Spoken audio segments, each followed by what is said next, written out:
Yo guys, what is up? My name is Grizzly, and today I'm gonna make a video where I'm gonna show you how to win your lane, top lane, level 1. So what this trick revolves around is basically you beating your opponent in an all-in trade level 1, and how you calculate how you win this, it's mostly through game experience and just playing the game, knowing the matchups correctly, but the easiest way is to check runes masteries, which you can only check with third-party stuff. But also starting items, summoners, and also what ability the enemy champion in you generally start with. So in this example I'm playing against the Jax. Now Jax has Stormsblade. I don't know this yet, of course, because I've just been covering this bush, but I start with W, he starts with his E. His E is very strong level 1, but my W is a bit stronger, and I also play with Ignite, which is a huge advantage. Also, if you're the one doing the cheese, you also have a little small advantage from that if they're not expecting it. So I'm just gonna wait around here, and the trick basically revolves around you waiting here, and if you think that the enemy jungler will start on top side, which they most likely actually do, but you can, if there's like a Lee Sin for example, and you are red side, it's not that likely that they will start blue buff. However, Kha'Zix is like a jungler that can start both red and blue, so it's kind of a coin flip, but you don't really lose anything from doing this, because I basically just stand around here and I see if they show up in lane, and since Jax has not showed up in lane, it's very likely that he has been leashing. So I'm gonna toggle the vision from my point of view, and since I'm red side it looks like this for me, so I have no clue where he is, but he has not showed in lane and neither have I, so he has no idea where I am either.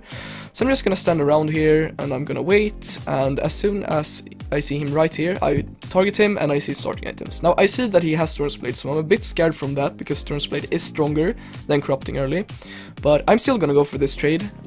So as you can see here, I stand in on the edge of the brush, and then I auto him once. I immediately start walking with him in this direction. He hasn't even noticed me yet because he's not paying attention. This is the second that he notices me, so he's gonna auto me in the face and he's gonna walk out. Now what he tries to do here is he hopes that I would activate my W and he would just walk away and he could wait it out and not take that much damage. But I'm actually gonna not do that, and I'm gonna continue auto-attacking him. There, as you can see, I activated my W, but I can't cancel it, so I didn't waste the proc, and he has put on his E, so I'm just gonna wait it out. He's gonna stun me. I'm gonna get a huge chunk there. So now I don't have vision on him, I'm gonna walk up in lane and I'm gonna put the ward down. Now what this has done, it has not only won me the trade because I have Corrupting, therefore more sustain, but all of these creeps that I've died, this creep will die right there, exactly, and Jax has not been in XP range for one single of these creeps, while I've gotten XP from all 3 of them, so he's really fucked in the XP department as well.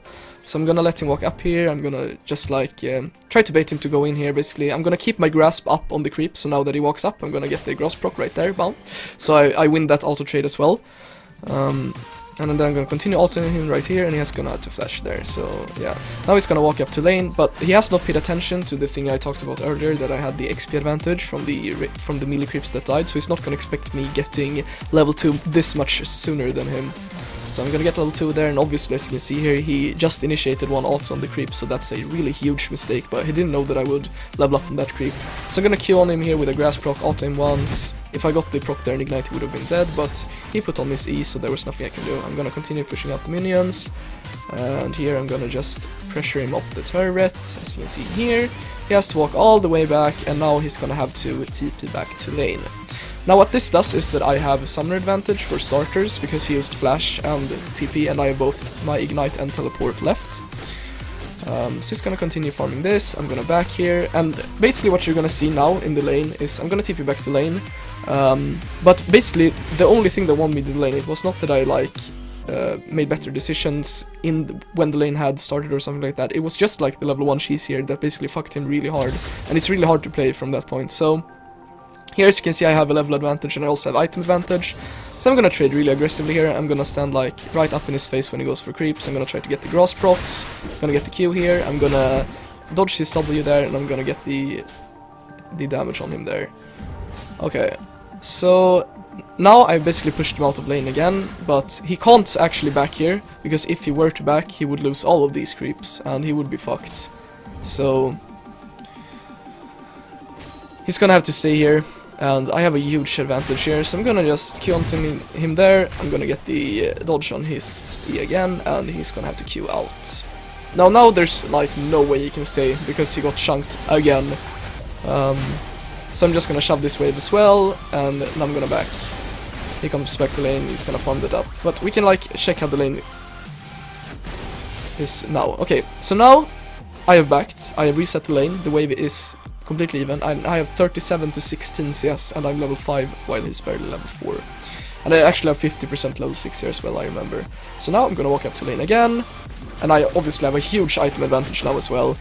And as you can see here now, he's not gonna stand a chance in the trades. So I'm gonna trade really aggressively here. And Jax actually has a false sense of security here because he has the huge minion advantage, even the siege minion here, which deals a lot of damage. But he still won't be able to beat me because I have this huge advantage, and I also have the summoner advantage as well. So as you can see, he's gonna walk up here, I'm gonna auto him, he's gonna Q on to me because he thinks he can win with the creep advantage. I'm basically gonna space him out, I'm gonna Q him, I'm gonna dodge his stun with my E, I'm gonna get the slow on my W, and I'm gonna auto and ignite with my W proc, and here he is actually dead. So now I am level 6 and he barely got level 5. I have almost double his CS and the lane is completely over, and all of this is basically based around the level 1 cheese which I executed. I have actually done this on many different elos, and I think it works most of the time in like around platinum. You actually sometimes even get kill level 1 there because they basically fight you to the death, but this Jax was a bit smarter. He was still like really indecisive, he walked back and forward a lot. If he just like walked all the way around here and walked up through here and into the lane, he would have missed the first wave, sure. Maybe like 4 out of the 6 creeps, but he would not have wasted both of his summoners, and yeah, this was basically like the worst thing that could happen except for him dying level 1. So this is a really like fail-proof strategy, I would say. You don't lose anything from just waiting here, and basically if the opponent goes through river, you basically win if you know your matchups correctly. So yeah guys, thanks a lot for watching this video, and I'll see you in the next one.